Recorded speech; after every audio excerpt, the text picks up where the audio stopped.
প্রিয় বন্ধুরা, আপনারা এই রমজান মাসে যদি পুষ্টির অভাবে থাকেন তাহলে এই যে এই এই এই সবজিটাকে আপনারা চিনে রাখেন।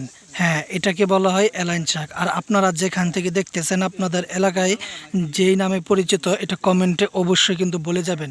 এই যে দেখেন, এই যে এই শাকটা প্রচুর পরিমাণে ভিটামিন সম্পন্ন। হ্যাঁ, আপনার যদি শরীর দুর্বলতা থাকে এবং শক্তির অভাব, পুষ্টির অভাব হয় তাহলে এই শাকটা আপনারা খেতে পারেন। এই শাকটা চিনার জন্য এই যে দেখেন এটার এই সম্পূর্ণ গাছ এরকম হয়।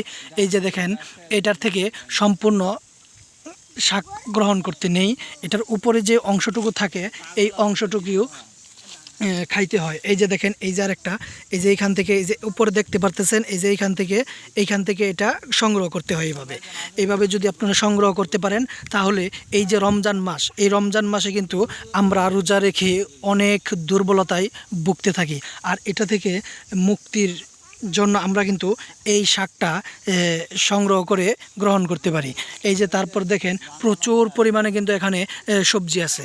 হ্যাঁ, এটা কিন্তু গাছের মধ্যে কিন্তু এই সবজিটা এই ফসলটা মানে এই যে এই পাতাগুলো পাওয়া যায়। আর এটা কিন্তু প্রচুর পরিমাণে ভিটামিন। আর এই ভিটামিন যদি আপনারা সংগ্রহ করেন এবং নিজেরা গ্রহণ করেন তাহলে আশা করা যায়, হ্যাঁ, ইনশাল্লাহ আশা করা যায় আপনাদের এই রমজান মাসে যেই শরীরের দুর্বলতা আছে, শক্তি মানে বোঝেনি তো, এটা দূর হয়ে যাবে অতি শীঘ্রই।